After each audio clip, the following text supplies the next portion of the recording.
जय श्री राधे राधे राधे। এই মধুময় শ্রীধাম শ্রী বৃন্দাবন ধামে আমরা আজ আস্বাদন করব এক মায়ের কথা। কেমন করে তিনি ভগবানকে পেয়েছিলেন। মাগো, ভগবানকে পাওয়া অত সোজা নয়। স্বয়ং ভগবান যার ঘরে বাঁধা তিনি কম ভক্ত নয়।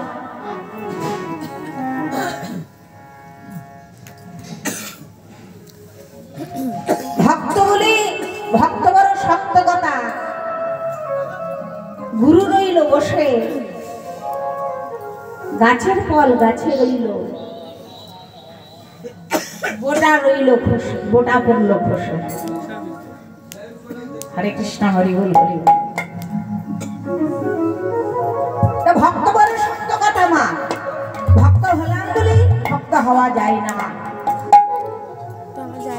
নারদ ঋষি মনে মনে বড় গর্ব, বড় অহংকার যে আমি ত্রিভুবন শ্রেষ্ঠ ভক্ত, ত্রিভুবনের শ্রেষ্ঠ ভক্ত। আমার মতো বড় ভক্ত আগে জগতে পেয়ে নেই। প্রভুর নাম করি।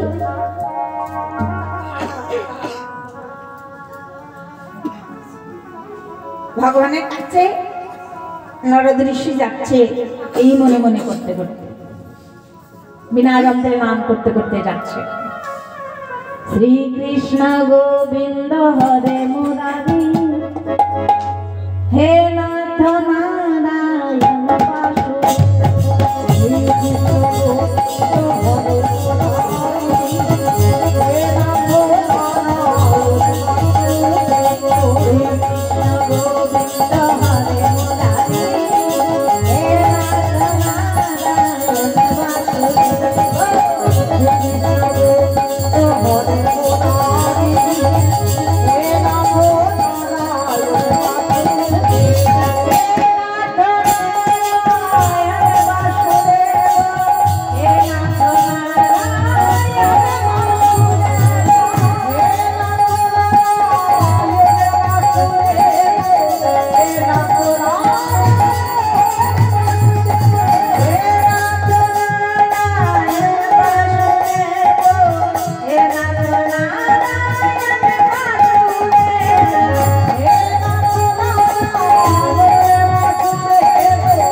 প্রভুর চরণে আমার শতকোটি দণ্ডবাদ।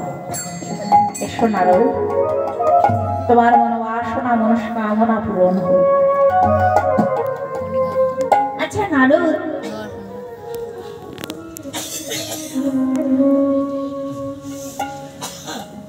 তোমাকে যদি একটা কাজ দিই তুমি করতে পারবে? বহু আর দিও না, আর দিও না, আর দিও না।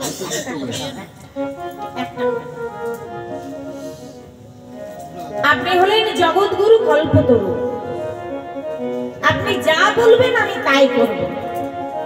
বলুন আমাকে কি করতে হবে? না বলছি এই তোমাকে এক বাটি সরষের তেল দিলাম, এই এক বাটি সরষের তেল নিয়ে তুমি ত্রিভুবন ভ্রমণ করবে, দেখবে যেন এক বিন্দু মাটিতে সরষের তেল না পড়ে যায়। রাধে শ্যাম। নারদ ঋষি মনে মনে চিন্তা করছে, প্রভু আমাকে বলে কষ্টের কাজ, এই আবার কি কষ্টের কাজ? এক বাটি সরষের তেল নিয়ে আমি ত্রিভুবন ভ্রমণ করব, আর ত্রিভুবন ভ্রমণ করাই তো আমার কাজ। এই সরষের তেল নিয়ে ভ্রমণ করব, তাতে কি হবে? আচ্ছা প্রভু, তাহলে এই সরষের তেল নিয়ে আমি ত্রিভুবন ভ্রমণ করে আসি। সেই বাটির মধ্যে সরষের তেল নিয়ে ত্রিভুবন ভ্রমণ করছে। তাই হরি বল হরি বল জয়। আরে প্রথমে প্রভুর নাম করছিলেন, প্রভু বলেছে এক ফোঁটাও কিন্তু মাটিতে পড়লে হবে না, এক ফোঁটা মাটিতে পড়লে হবে না, প্রভু বলেছে। এবার প্রভু নাম করতে করতে নাম করতে করতে ধ্যান চলে গেছে বাবা সেই সরষের তেলের বাটির মধ্যে। এই বুঝি তেল পড়ে গেল, এই বুঝি তেল পড়ে গেল, এই বুঝি তেল পড়ে গেল। তেল ঠিক আছে তো? তেলটা ঠিক আছে তো? এই করতে করতে ত্রিভুবন ভ্রমণ করে বলে, প্রভু এক বিন্দু সরষের তেল আমি মাটিতে ফেলতে দিই, যেমন ভাবে তুমি দিয়েছিলে ঠিক সেইভাবে আবার আমি তোমাকে ফিরিয়ে দিলাম। তখন মৃদুমধু হাসি হেসে বলছে, আচ্ছা নারদ, তুমি যখন এই সর্ষের তেল নিয়ে ত্রিভুবন ভ্রমণ করছিলে, বলো তো কবার আমার নাম করেছ?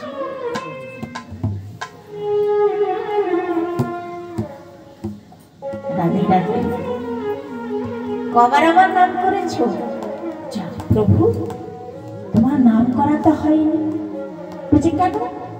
তুমি সদা সর্বক্ষণ আমার ভক্ত, তুমি আমার নাম করো, তুমি আমার বড় ভক্ত, শ্রেষ্ঠ ভক্ত, তুমি আমার নাম ছাড়া থাকো না, তাহলে তুমি আমার নাম বন্ধ করলে কেন? বলছি, প্রভু, তখন আমার ধ্যানটা ছিল ওই সর্ষের তেলের বাটির মধ্যে, তখন তোমাকে আমি ভুলে গেছিলাম। নিতাই গৌর হরি বল, হরি বল।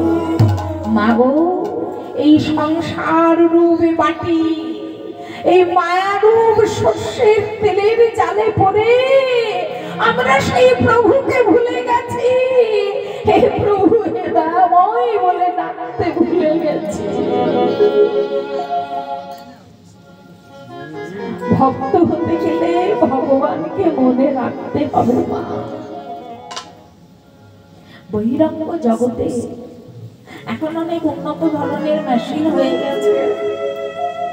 আগেকার কালে আমার দাদু দাদুরা ধান পেটাতেন পাটাতে ধান পেটানোর পর সেই পাটার মধ্যে অনেক শীষ জাতীয় খড় চলে যেত। ধান খড় লেগে আছে এমন কুটুরি যাকে বলে, সেই কুটুরি গুলো মারা হতো কেমন করে? এখন রাস্তায় ফেলে দিচ্ছে কিংবা হলারে মেশিনে ঢেলে দিচ্ছে, হয়ে যাচ্ছে।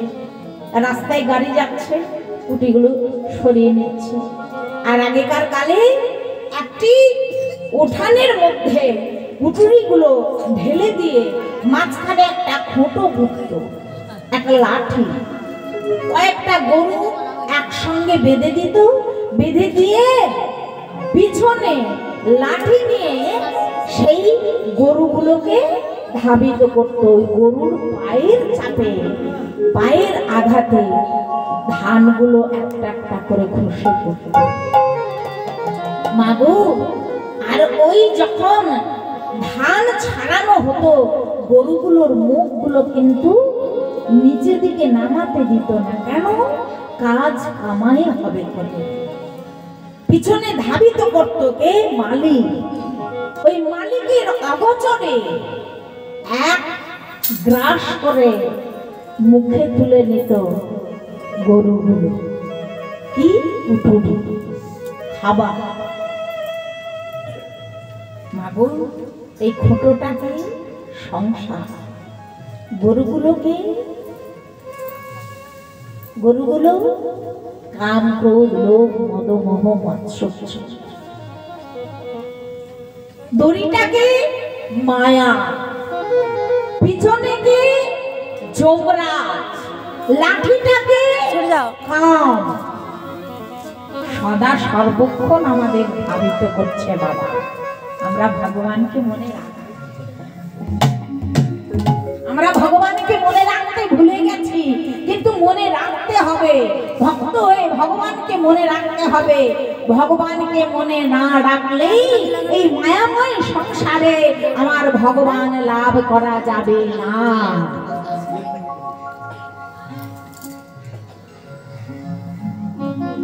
আর একটা প্রমাণ দিলেন যে ভগবানকে ভালোবাসলে আনন্দ হয় না, দুঃখ হয় না, কষ্ট হয়। কোন কোন মা বলবেন যে মাগো, ভগবানকে ভালোবাসলে শুধু কষ্টই পেতে হয়, তাই না? মাগো, ভগবানকে ভালোবাসলে কষ্ট পেতে হয়।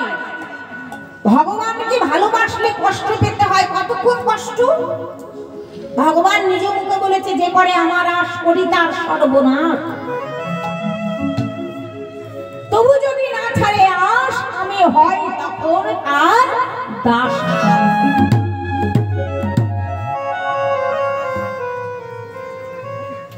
যদি কেউ ভুলে না যায়, আমাকে যদি কেউ মনে রাখে, তার আমি দাসীর অনুদাস হয়ে থাকি। তার প্রমাণ দিলেন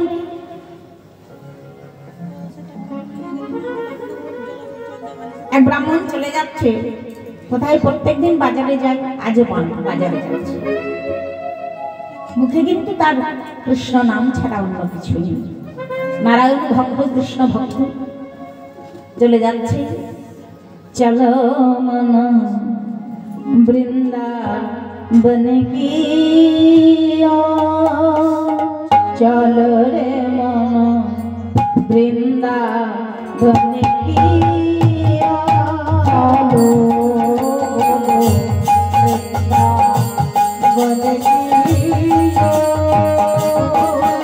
চলো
ঠান্ডা লাগছে না? তাহলে সবাই মিলে রাধা রানী কি জয়, তুলে রাধা রানী কি জয়, রাধা রানী কি জয়। হ্যাঁ, এই তো হলো বৃন্দাবন। আর তুলে গোবিন্দ চরণে, রাধা রানীর চরণে আত্মনিবেদন না করলে বৃন্দাবনে পৌঁছাবো কেন? আচ্ছা, বাজারে তো একটা জিনিস পাওয়া যায় না, প্রচুর জিনিস পাওয়া যায়। যেখানে সবজি বাজার আছে সেখানে মাছেরও বাজার আছে। প্রত্যেকদিন সবজি কিনতে চলে যায়, ওই মাছের বাজারের পাশ দিকেই কিন্তু যেতে হয়।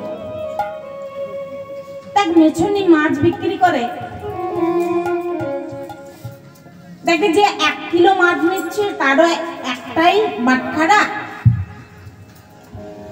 যে 2 কিলো মাছ নিচ্ছে তার একটাই বাটখারা, যে 5 কিলো মাছ নিচ্ছে তার একটাই বাটখারা। কিন্তু ওজন ঠিক হয়, ভুল হয় না। পরের দোকানে নিয়ে গিয়ে ওজন করলে ঠিক ওজন হয়। তাহলে কি ওই বাটখারাটা জাদু মন্ত্র জানে? আচ্ছা দেখি তো, বাটখারাটা নিয়ে একবার দেখি তো। ব্রাহ্মণ মনে মনে চিন্তা করলেন, আচ্ছা ও মেছুনি, শোনো তোমার ওই বাটখারাটা কি আছে গো? তোমার ওই বাটখারাটাই কি আছে? একবার দেখাও তো। যেই না বাটখারাটা দেখিয়েছে, বাবা রতনে রতন চেনে, কিছু মনে করবেন না। স্বর্ণকারে সোনা চেনে, রতনে রতন চেনে, চাষাই চেনে কচু, শুকরে চেনে, স্বর্ণকারে সোনা চেনে, শুকরে চেনে কচু। তা যেমন যে যেমন ব্যক্তি সেটা তো চিনবে। আমাদেরকে যদি একটা পাথর এনে দেখায়, আমরা বলতে পারবো এটা কি পাথর? যারা পাথরের ব্যবসা করে তারা জানে। যেই না পাথরটা দিয়ে দেখেছে, অমনি ব্রাহ্মণ আঁচল পেতে দাঁড়ালো, মেছুনি তোমার ওই পাথরখানা আমাকে দেবে? বলছে কেন দেব? তোমাকে যদি আমি পাথরখানা দিয়ে দিই, আমি মাছ বিক্রি করব কি করে? তোমাকে যদি আমি তোমাকে যদি বাটখারা কিনে দিই, তুমি অনেকগুলো বাটখারা কিনে দিলে আমি তোমাকে এটা দিয়ে দেব। অনেকগুলো বাটখারা কিনে এনেছে, এবার আঁচল পেতে দাঁড়ালো, দাও তোমার ওই বাটখারাটা আমার। বাটখারাটা যেই না আঁচলের মধ্যে দিয়েছে, আজ প্রভুকে পেয়েছে। শালিগ্রাম শিলা স্বয়ং নারায়ণ প্রভুকে পেয়ে আজ আনন্দ ভরে ব্রাহ্মণীকে বলছে, ব্রাহ্মণী ব্রাহ্মণী আমার ঘরে প্রভু এসেছে। যত্ন সহকারে ফুলমালা দিয়ে তুমি ওই সিংহাসনটি ভালো করে সংস্কার করো। ফুলমালা দিয়ে সিংহাসনটি ভালো করে সাজালে, এবার ভগবানকে স্নান করালে, স্নান করিয়ে সেই সিংহাসনের উপর বসিয়ে বলছে, ঠাকুর তুমি দিন দরিদ্র আমাদের ঘরে এসেছো প্রভু, ভালো মন্দ সেবা তোমায় আমি দিতে পারবো না, কিন্তু যেটা আমার ঘরে প্রচুর আছে সেটা হলো ভক্তি। সেই ভক্তি দিয়ে আমি তোমার চরণে নিবেদন জানাই। প্রভু গো তোমার চরণে বিকায়ে দিলাম আমার দুটি নয়ন তারা। প্রভু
সেবা দিলে। রাত্রিবেলায় প্রভু আমার স্বপ্ন দিচ্ছে, ব্রাহ্মণ তুমি আমায় যেখান থেকে এনেছো সেইখানে দিয়ে আসো, তুমি যদি না দিয়ে আসো প্রভাত হতে তোমার পুত্র মারা যাবে। ইহ জগতে পুত্র বিয়োগের যে শোক, এই শোকের থেকে বড় শোক আর আছে? যার এই দিন গেছে সেই জানে না, তাছাড়া অন্য কেউ জানে না। সকালবেলা হতেই পুত্র ইহর লোক ছেড়ে পরলোকে গমন করলেন। যেই না ইহলোকের মায়া পরিত্যাগ করে পরলোকে গমন করলেন, প্রভুর চরণে আচার রেখে পড়লেন, ও গো দয়া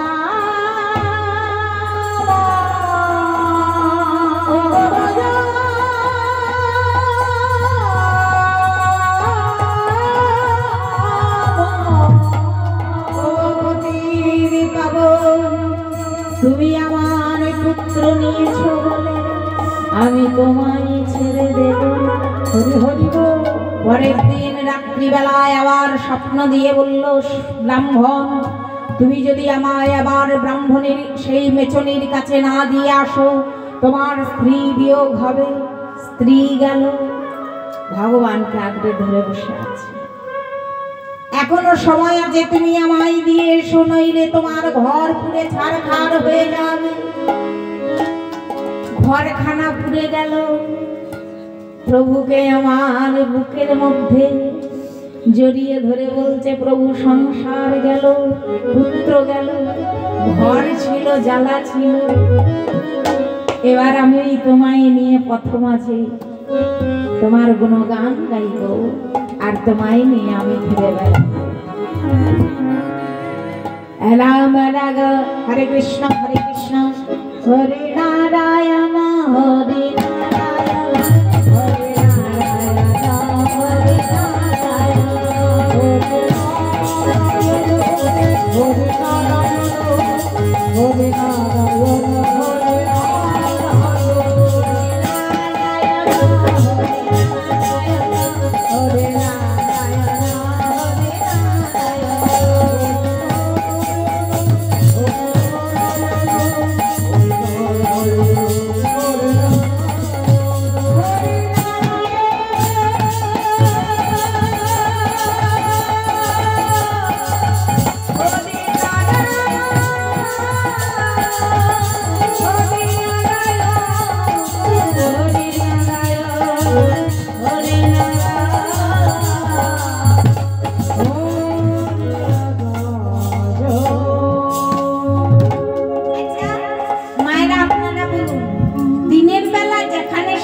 ঘোরা যায়, রাত্রিবেলায় একটা নির্দিষ্ট জায়গা চাই যেখানে একটু শয়ন করা যেতে পারে।